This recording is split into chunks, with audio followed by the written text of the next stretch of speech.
Hi everyone, Angela here. Today we're going to talk about propagating plants in water inside. None of these guys have been under grow lights, so this is literally just with, a prayer and sweet whispers of please keep growing roots. But yeah, so I brought in all my plants to the kitchen table so that I hopefully wouldn't forget about any of them. But today, yeah, I just wanted to go through some of the mother plants and the baby cuttings that I have and show you how I propagate them. All right, here we go.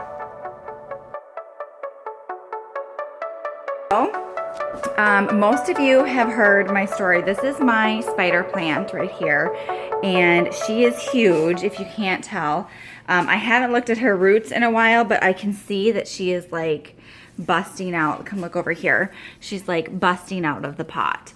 I just brought her in from outside, so I haven't even like washed her down. She's actually been hiding in the garage for the past like week as she acclimated to kind of being inside, but I need to like give her a full cleanup. Anyways, when I brought her into the house, I cut off all the babies because I was like, it was just insane. And so I cut off all the babies, brought them in to propagate, left her out in the garage, and that's kind of where she's been. But since it's been like, I don't know, maybe 2 weeks, not even, look, she just couldn't stop making babies. Like this sprung out like 2 days after I cut everything off, and then they're already growing like so happy and healthy. So each of these little guys right here is going to turn into a whole plant that I can cut off and propagate. Now I'm going to let obviously these guys grow much larger before I decide to cut them off to propagate. But when I do, I'm going to just come in here and cut about 1 centimeter on either side of that, of where the new leaves are coming from. And that's, I think they call that a node. But anyways, you can see over here. So this is like, these are all of the babies that I cut off of the mother plant.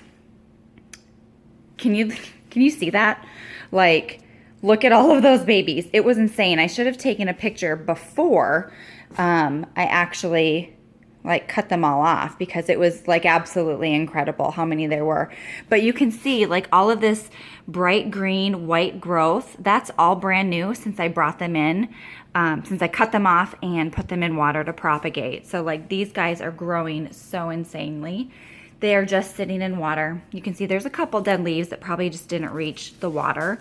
But yeah, just living in water for maybe 2 weeks. Let me pull one out here and show you what the roots are looking like. I mean, look at that. Like, it's probably just one big mass of roots at this point. That looks so amazing.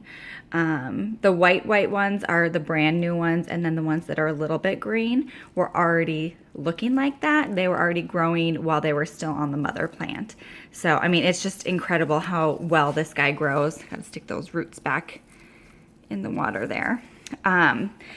But yeah, so the trick with water propagation is to change out the water every 2 or 3 days.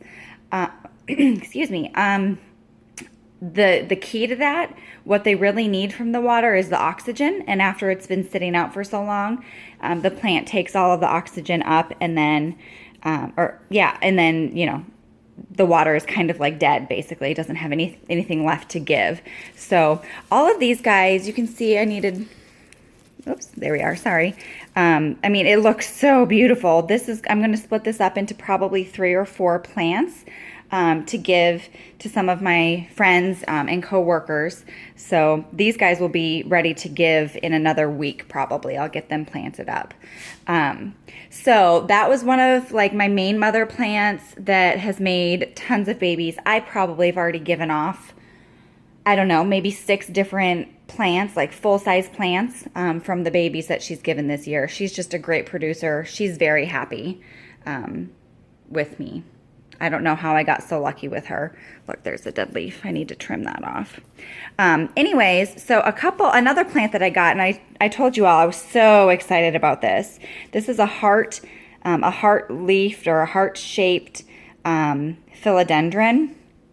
It's so gorgeous.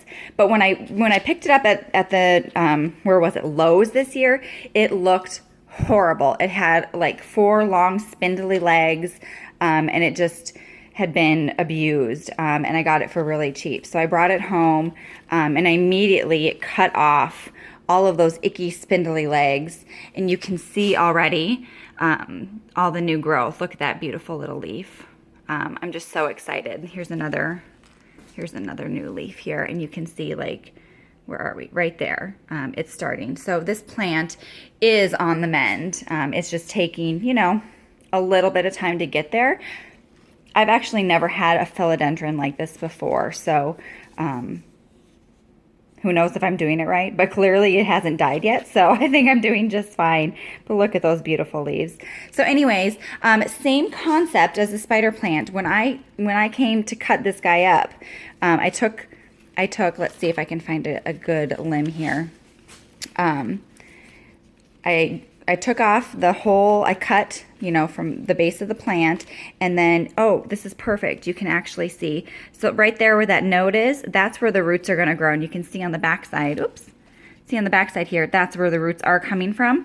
So for each leaf, I just took a snip there and then a snip over here, and put it in the water. So we'll come over here. Hope you're not getting motion sick, guys. And these are some of the plants, or some of the leaves that I've propagated. And then over here too, and then I have another guy over there.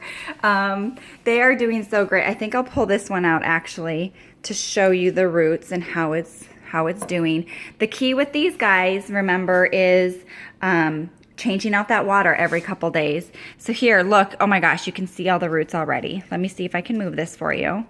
There you go. I'm not even going to pull them out of the water. You can see those roots. These guys, I feel like, take much longer to root than the spider plants. I don't know what it is.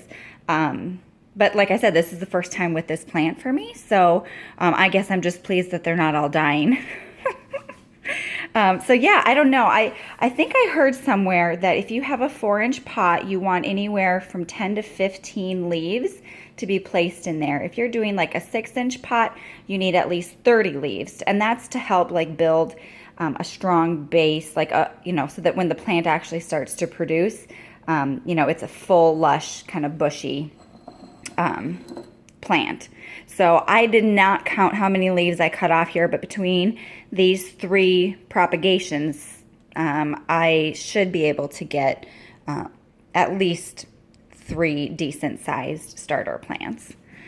Okay, so, oh yeah, how about some wandering Jews? So if anyone knows, this is my most exciting thing. I had this mother plant, who, rest in peace, did not survive the frost we had, the snow we had 2 days ago.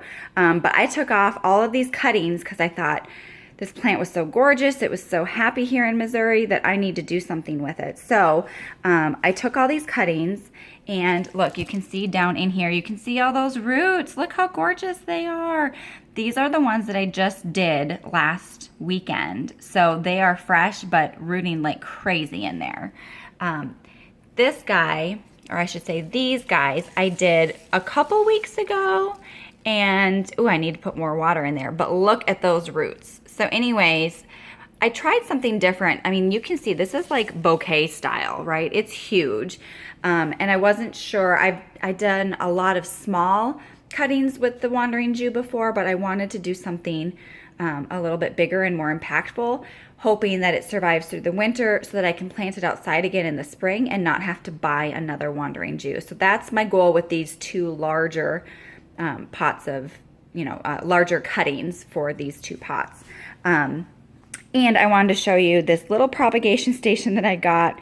It's so cute, and it's kind of my catch-all right now, so for all my little things. But look here, look at these roots. See if we can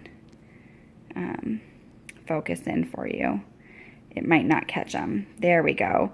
But look at that. That's so great. So that, if you can see how long it is, that's about 2 inches where the roots start in length. So I'll probably just plop this guy. I think he broke off maybe. But anyways, I'm going to plop him in with one of my other wandering Jews. I think I have 3 or 4 in the house right now that are just out for decoration. I also have a little baby spider plant who, I don't know, I think Steve ate this one. That's why it's a little damaged. But I just threw it in there because why not, right? And then I have some string of bananas. Aren't they so cute? Look at them, if you can zoom, get focused. Again, trying something different. This is a long one. And then I have a bunch of little guys who are in here. And I'm not going to pull them out, but you can see, look, there's little roots. So this is my first time. I've had actually a really difficult time propagating through water.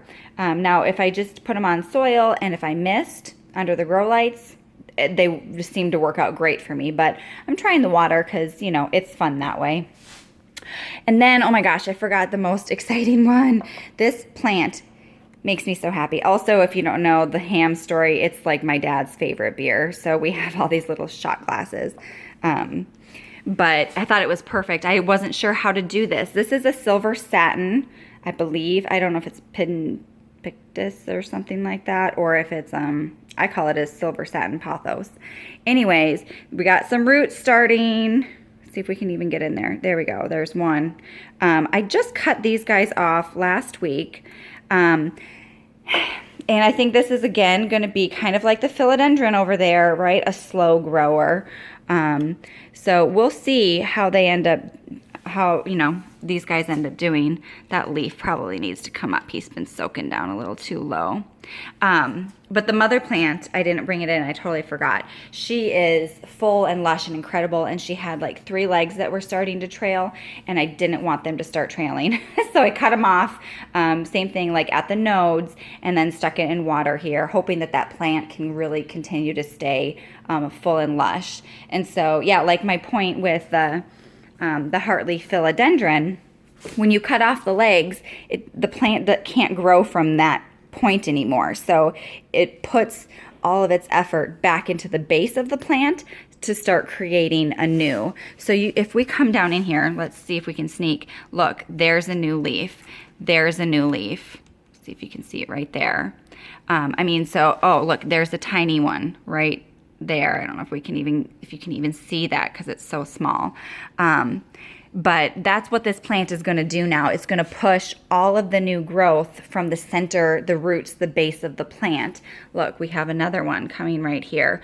So I feel like we're going to get a lot of strong new growth from the mother plant, but it's just taking way more time to get the roots on these guys. But I am happy that they are all producing roots. So I'm gonna mark it early as a success. All right, well, thank you guys so much for watching this video. Comment below if you have any questions about any of these plant varieties, how I care for them, or any more, in-depth questions you might have about my propagating techniques.